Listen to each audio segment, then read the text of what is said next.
اعوذ باللہ من الشیطان الرجیم بسم اللہ الرحمن الرحیم۔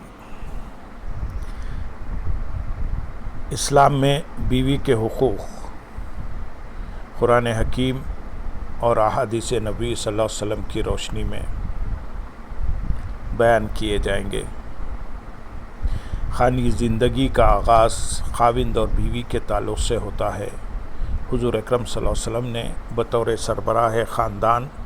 اور مثالی شوہر اپنے عمل مبارک سے بیوی کے حقوق کی ادائیگی کا درس دیا۔ آپ صلی اللہ علیہ وسلم نے اہل ایمان کو بطور سربراہ خاندان اور شوہر اپنے اہل و عیال کو توجہ دینے اور ان کے حقوق کا خیال رکھنے کی تعلیم فرمائی۔ آپ صلی اللہ علیہ وسلم نے عورت کو بطور بیوی عزت و احترام پر مبنی معاشرتی اور سماجی مرتبہ عطا کیا اور اسے تمام معاشرتی اور معاشی حقوق کے تحفظ سے بھی نوازا۔ قرآن حکیم سورۃ الروم آیت نمبر 21 میں ارشاد باری تعالیٰ ہے، اور اس کی نشانیوں میں سے ہے کہ اس نے تمہاری ہی جنس سے تمہارے جوڑے بنائے تاکہ تم ان سے سکون پاؤ، اور تمہارے درمیان یعنی میاں بیوی میں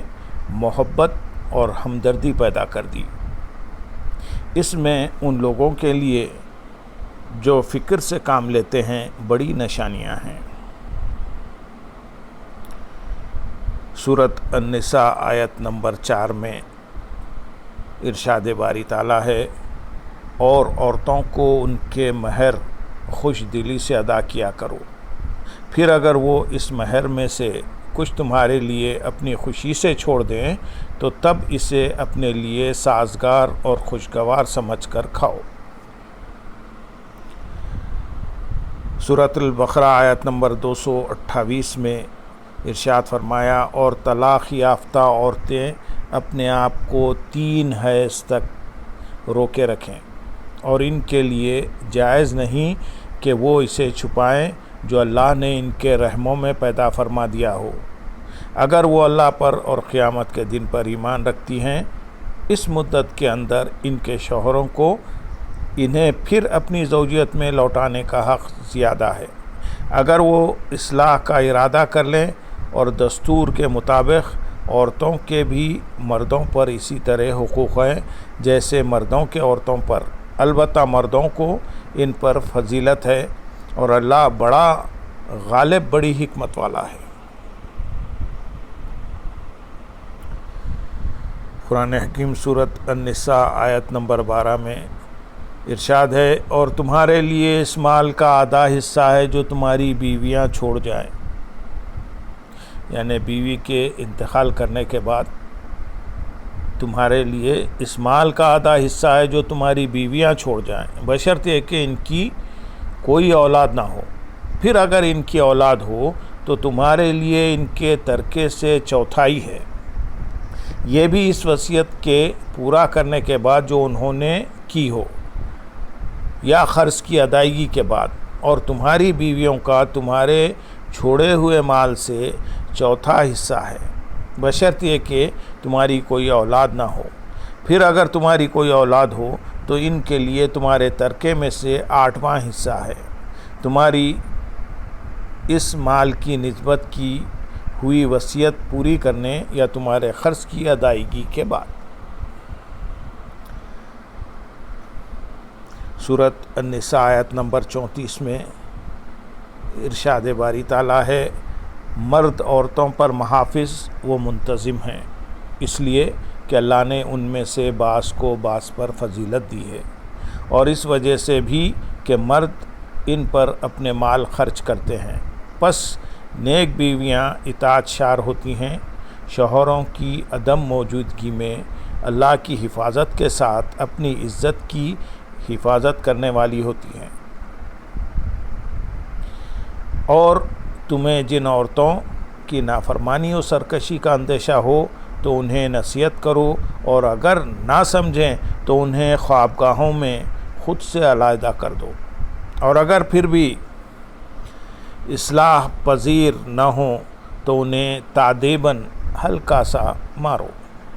پھر اگر وہ تمہاری فرما بردار ہو جائیں تو ان پر ظلم کا کوئی راستہ تلاش نہ کرو، بے شک اللہ سب سے بلند سب سے بڑا ہے۔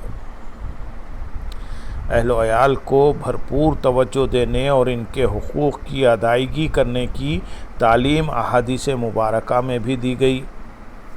حضرت ابو ہریرہ رضی اللہ تعالیٰ عنہ سے روایت ہے کہ رسول اللہ صلی اللہ علیہ وسلم نے فرمایا، سفر عذاب کا ایک حصہ ہے جو تمہیں کھانے پینے اور سونے سے روک دیتا ہے۔ جب کوئی ضرورت سفر پر مجبور کر دے تو اپنے اہل و عیال میں جلد پہنچنے کی کوشش کرنا چاہیے۔ حضرت جابر بن سمرہ رضی اللہ تعالیٰ عنہ سے روایت ہے، حضور نبی اکرم صلی اللہ علیہ وسلم نے فرمایا، اللہ تعالیٰ جب تم میں سے کسی کو بھلائی سے نوازے تو وہ اس کی ابتدا اپنے آپ سے اور گھر والوں سے کرے۔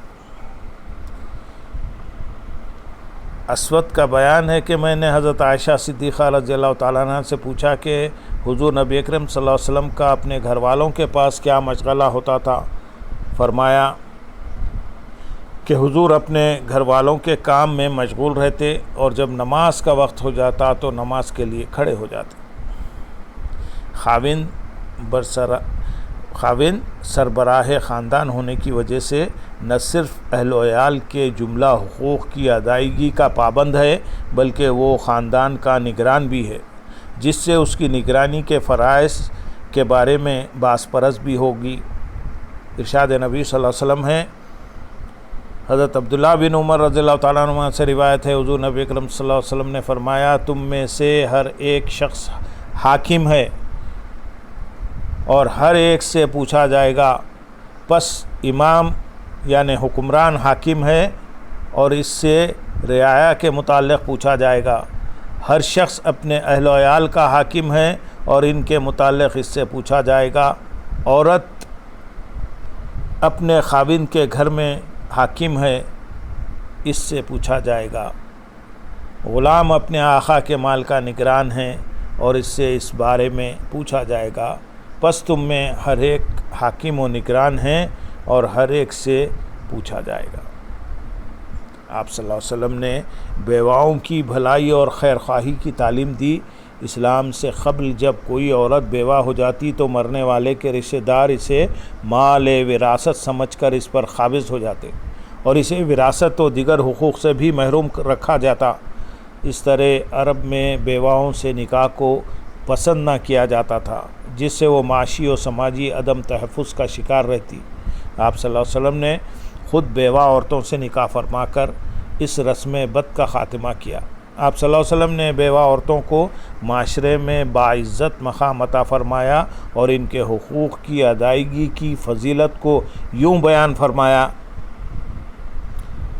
بیوہ اور مسکین کے لیے امدادی کوشش کرنے والا اللہ تعالیٰ کی راہ میں جہاد کرنے والے کی طرح ہے، یا اس شخص کی مانند جو دن کو ہمیشہ روزے رکھے اور راتوں کو قیام کرے۔ اللہم صلی علی